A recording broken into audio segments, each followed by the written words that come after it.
I'm in New York to ask a simple question. Does freedom of speech really exist in the USA? Why are you asking those questions? Uber policy, you can't talk about politics. Absolutely. And boy, did I find out. We can work with China. Hey, he's talking to me. The police will come and lock you up.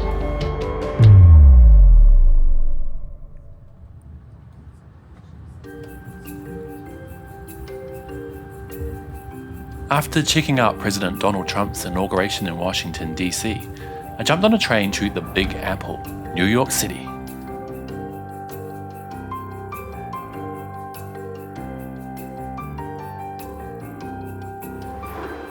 I'm on my way to Washington Square Park, right next to New York University, to try and answer a simple question.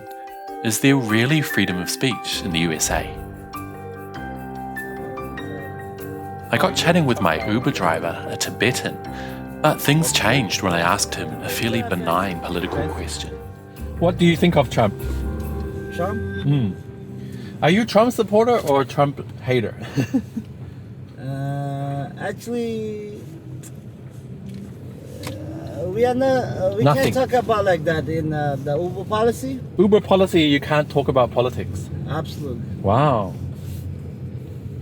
After I stopped filming, he told me that Uber sends him a warning message on every job, reminding him that his phone will record his conversations with passengers and that he's not allowed to talk politics. Very interesting.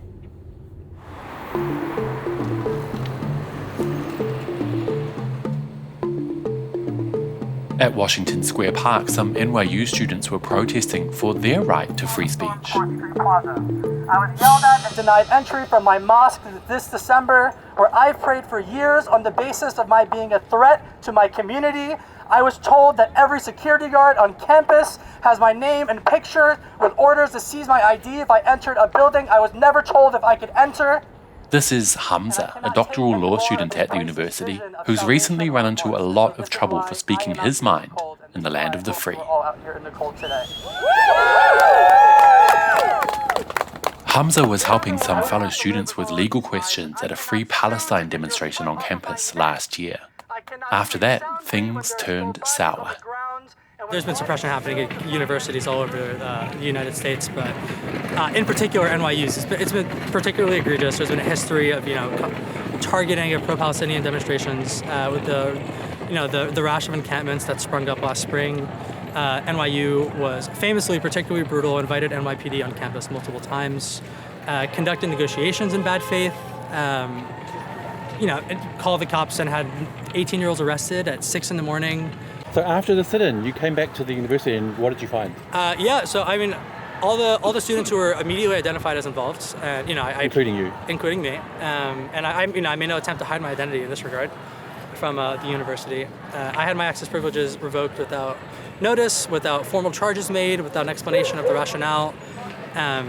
So nobody told you that? You just came here and couldn't get in? I had an exam the following day and wasn't intending on coming to campus that day, and very nearly missed the final exam as a result of that. Free speech is being practiced in direct protest of this, and what you see in response is widespread and brutal suppression, so that questions are not asked, and it's... So does New York University stand for free speech in your opinion? Certainly not. When it comes to pro-Palestinian demonstrations, I think that this has been materially evinced. What does it mean to be able to practice free speech when you're subject to arbitrary and capricious punishment? If you say certain things. The people united will never be defeated. The people united will never be defeated.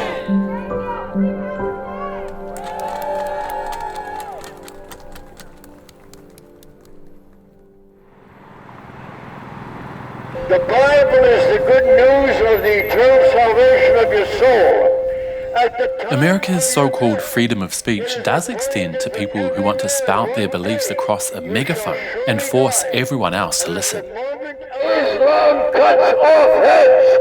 Islam butchers bodies in northern Nigeria. They chop bodies to pieces. This man is a former soldier who invaded Vietnam. But don't worry, he assured me he didn't kill a single of the estimated 2 to 3 million Vietnamese murdered by the US during that war. When we graduated college, we were drafted into the Army. So a lot of the Americans went in. We had no idea who these Vietnamese people were. Despite having taken part in a war that he now agrees should never have happened, he hasn't internalized much about US aggression overseas and would rather fearmonger about every other country. Time is coming to a short end. Nuclear is now on the table, and one of the radical nations will take nuclear, and the Bible says if he had not returned, there'll be no flesh left on earth. But there's only one country in the world that's used a nuclear weapon, and that's the US. Right now, you have a lot of countries that can use nuclear. You have countries from India and all those areas. You have Iran that's getting it. You have North Korea. You have people with their hands on a nuclear button. And what is now restraining them? It is only a matter of time. But today, countries like China have nuclear weapons, but they have a no first use policy and the US doesn't. Except only in retaliation. Do you believe the Chinese? Well, if you look at history... No, wait a minute. The Chinese now, if you want an organ, they have those people in Islam, they're taking organs out of live people and killing them. In Islam? Yes, they only want power. They want world domination. Okay, but if they want world domination, because China and the rest of the world is surrounded by 800 US military bases. China has one military base overseas. So do they really want power? China is all through Africa. They have the largest navy now, almost in the world. Okay, I just got to say though, China's military is for defense, not offense. And that's proven by the fact that they don't have military bases overseas. And in Africa, like you said... Wait, one second. Wait. You went to Vietnam and you said you were helping build bridges. That's exactly what China's doing in Africa. China was subservient until now. Now they have a dominant power. They're all over the globe. But they're all through Africa. Building bridges and schools. Yes, and then they're making the people pay them for those bridges and schools. It's not nothing for nothing. And they put their hand on the land for control. They're taking domination over those countries by building bridges and schools for them. The most debt in Africa is owed to the World Bank and to other international organizations. China's debt in Africa is much lower. China will have those nations pay. They're using that to control and get in all through. Oh well, at least this man has the right to propagate his opinions on a megaphone, no matter how ill-informed they are. Nice one, America.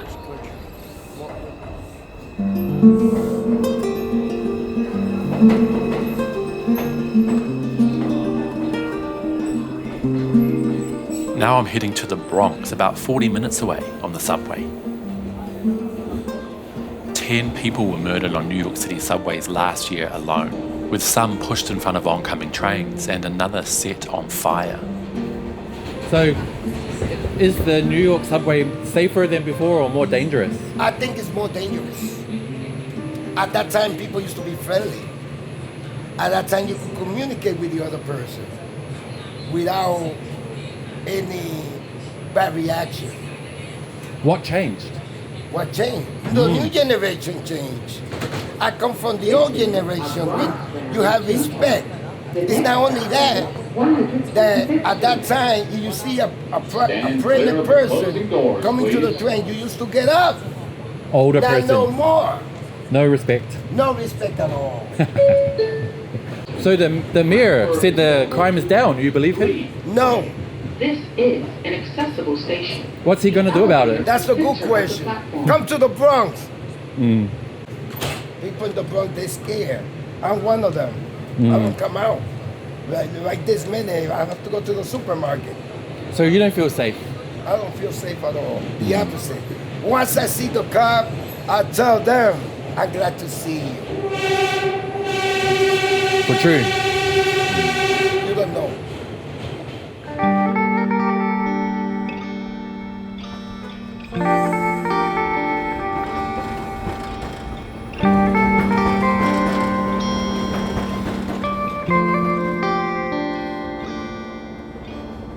This is the Bronx, the northernmost of New York City's 5 boroughs, where the rate of poverty is the highest at a staggering 27.6%. That's nearly triple the national average. I'm here to meet 26-year-old Jose Vega, who's running for Congress to represent the Bronx. So, this is our office here. Wow.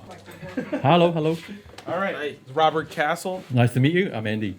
Hi, nice to meet you, Andy. and that's Lynn Speed, our campaign manager. Hi, nice to meet you. Yeah, and this is our wonderful office. And you got your big Jose Vega for Congress sign. That's right.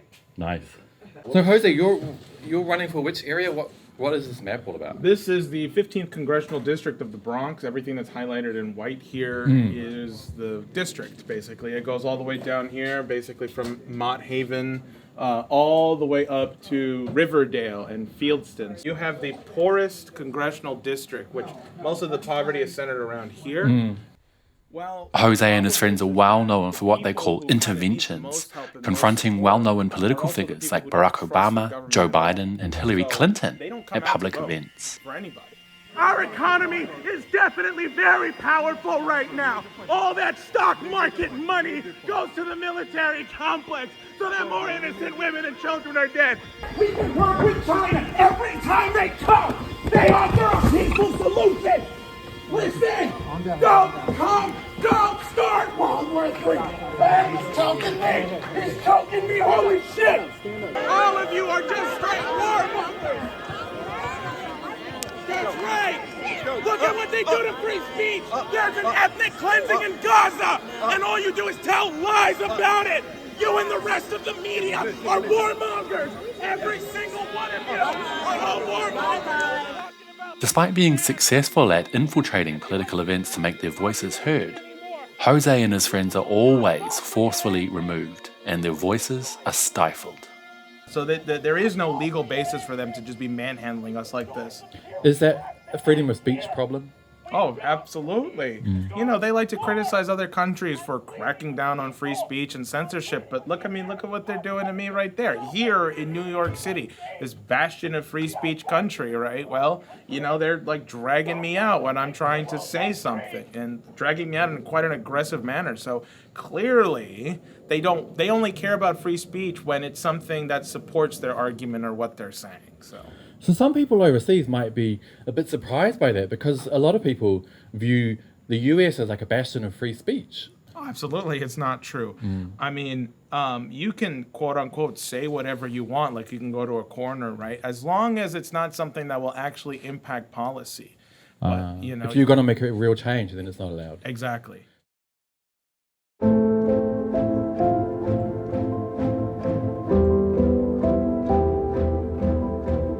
Whether you like it or not, the US, like every country, restricts speech that crosses certain red lines. There's no such thing as absolute free speech in any country, anywhere in the world. Not even in America, the land of the free. Why then does the US government and media so often criticize other countries for having their own red lines, while painting the United States as some kind of free speech utopia? Is it time that they took a step back and had less to say about how other countries are run, especially given that the United States is far from the angel it pretends to be?